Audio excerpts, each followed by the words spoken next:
Assalamualaikum semua, welcome back to my channel.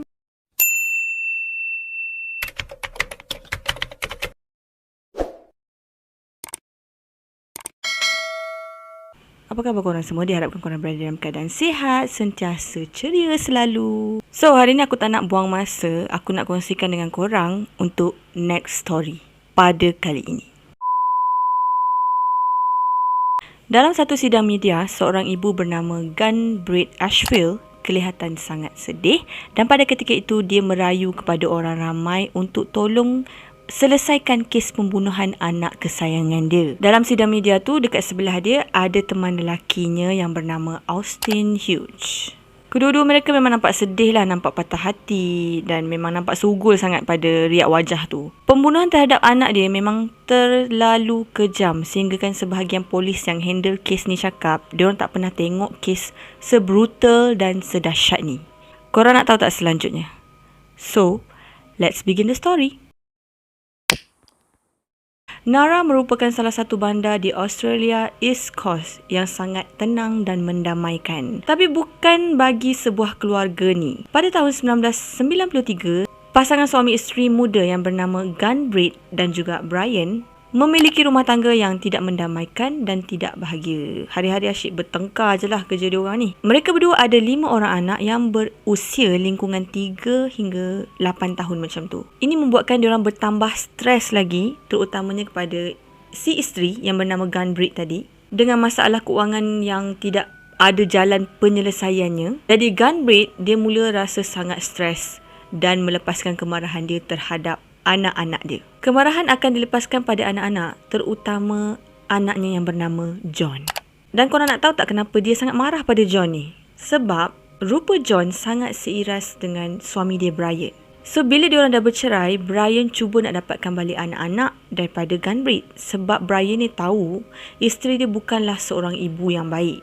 Tapi guys, pada masa tu semua orang tak percaya apa yang Brian ni cakap sebab dia bekas penagih dadah. So, last anak-anak semuanya dapat dekat Gunbread. Selepas diorang bercerai, Child Welfare ataupun Pusat Kebajikan Kanak-Kanak ada pergi melawat dekat rumah Gunbread untuk tengok sama ada anak-anak diorang berada dalam keadaan baik ataupun tak. Apabila wakil diorang telah dihantar ke rumah tu, diorang tengok keadaan anak-anak tu memang tak terurus. Bukan anak-anak sajalah, mak diorang sendiri pun tak terurus. Tak lama lepas tu, muncul pula seorang lelaki yang berusia 20 tahun yang bernama Austin Hughes dalam kehidupan diorang. Secara tak langsung jadi boyfriend kepada Gunbread. Hanya selepas 6 minggu saja diorang kenal, akhirnya Austin berpindah untuk tinggal bersama-sama dengan mereka. Keadaan dalam rumah tu memang sangat-sangat teruk guys. Botol arak bersepah-sepah dan tambahan pula mereka berdua ni memang seorang penagih dadah. Korang bayangkanlah 5 orang kanak-kanak yang masih kecil lagi terpaksa hidup dalam environment yang macam tu. Dan bagi budak berusia 20 tahun macam si Austin tu, macam mana lah dia nak handle 5 orang kanak-kanak. Pula tu, budak-budak tu pun bukannya darah daging dia. It's gonna be very difficult. Untuk pengetahuan korang, tambah teruk lagi, rupanya si Austin ni pernah menjadi mangsa dera sewaktu dia kecil dulu. So korang boleh imagine kan, dia memang sangat-sangat sensitif dengan suara kanak-kanak, suara tangisan. Suatu hari pasangan ni terjumpa seluar dalam kanak-kanak milik anak Gunbread yang bernama Melissa ke atas lantai. So kat seluar dalam tu ada sedikit kotoran, seolah-olah macam darah gitu. Nak kata darah pun bukan darah. Aku tak tahu lah macam mana nak explain kan, tapi memang tak terbukti benda tu darah, tapi kelihatan macam darah. So diorang tak cakap banyak. Pada masa tu diorang terus tuduh siapa lagi kalau bukan John. John yang baru berusia 7 tahun pada ketika itu dituduh melakukan perkara yang tidak senonoh kepada adiknya yang bernama Melissa, walaupun benda tu langsung tak betul. Pada 4 Ogos 1993, iaitu waktu John balik sekolah, dia terus diserang dan menjadi target kemarahan Gunbread. Macam aku cakap tadi, dalam 5 orang adik-beradik, John paling dibenci dan paling kerap didera. Dia ditarik masuk ke dalam bilik dan korang nak tahu tak diorang ni bawa apa dekat tangan? Diorang bawa buku telefon yang berat yang ada 750 helai muka surat dan tukul besi. Buku yang berat tu diorang letakkan di muka John dan pukul dengan tuku besi tu. Apa yang lebih parah lagi, adik-beradik John yang lain dipaksa untuk tengok kejadian ngeri tu. Korang bayangkan betapa traumanya diorang. John dipukul berkali-kali sampai kepala dia penuh dengan darah. Tak puas hati lagi, si gunbreak ni, dia cabut besi dekat langsir dan dia terus pukul anak dia. Tak ingat dunia. Dia pukul lagi bertubi-tubi sampai dia puas hati. Aku rasakan dia lebih kepada pembalasan dendam daripada bekas suami dia kot. Sebab muka John ni sama dengan Brian. Pukulan menggunakan besi dekat langsir tu terlalu kuat sehinggakan besi tu boleh bengkok. Dan waktu tu John sempat cakap, I'm so sorry mom, I'm so sorry mom, I'm so sorry mom. Tapi tu semua tak dapat buat mereka stop dan John terus dipukul bertubi-tubi sampailah dia pengsan dan koma. Aku tak tahulah apa punya mak lah kau ni. Diorang berdua ni jadi panik lah kan? Sebab John tak sedarkan diri. Oh, makhluk kejam 2 ekor ni, dia bungkus John dan masukkan ke dalam bilik air, letakkan dalam bathtub dan buka air dalam suhu yang panas. Ya Allah, kejamnya.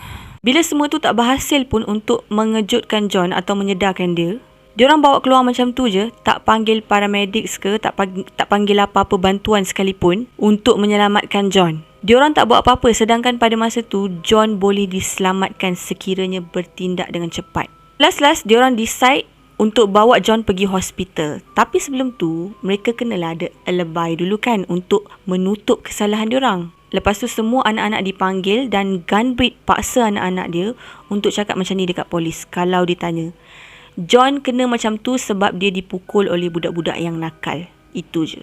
Lepas John dibawa ke hospital, tapi semuanya tu dah terlambat. Kurang daripada 24 jam, John akhirnya meninggal dunia. Ketika dibedah siasat, tubuhnya mengalami beratus-ratus pukulan dan kebanyakan tulang-tulang dia tu dah patah. So lepas kejadian tu, macam aku cakap sebelum ni, si pembunuh 2 orang ni pun buatlah satu sidang media untuk meraih simpati, menangis, buat muka kesian. Tapi polis tidaklah sebodoh yang disangkakan. Polis pun buatlah siasatan tentang sejarah penderaan gunbreak terhadap anak-anak dia. Bila sampai je dekat tempat kejadian, polis jumpa banyak sangat bukti. Besi yang dicabut daripada langsir digunakan untuk pukul John tu masih ada darah dekat besi tu. Dan tukul yang digunakan untuk membunuh John masih ada di dalam rumah tu. Dah lah tak pandai berlakon. Tak pandai pula tutup jenayah yang dia dah buat. Akhirnya, gunbreak dan juga Austin didapati bersalah dan dijatuhkan hukuman 19 tahun dalam penjara. So, pada tahun 2012, gunbreak telah dibebaskan dan dia telah menukar identiti nama dia kepada nama yang baru. Walau macam mana pun, dia dibebaskan dalam syarat yang sangat-sangat ketat. Iaitu dia tidak boleh berjumpa dengan anak-anaknya yang masih hidup buat selama-lamanya. Dan dia juga dilarang untuk pergi menziarahi kubur John buat selama-lamanya. You deserve that. Tapi bagi ibu yang tak berhati perut macam tu, korang rasa dia kisah ke? Okay guys, sampai situ saja cerita aku pada kali ini. Kalau korang ada suggestion, korang ada cadangan untuk next video, korang boleh komen dekat bawah. Korang jangan lupa subscribe aku punya YouTube channel yang baru ni. Dan jangan lupa untuk tekan butang notification. Bye. Assalamualaikum.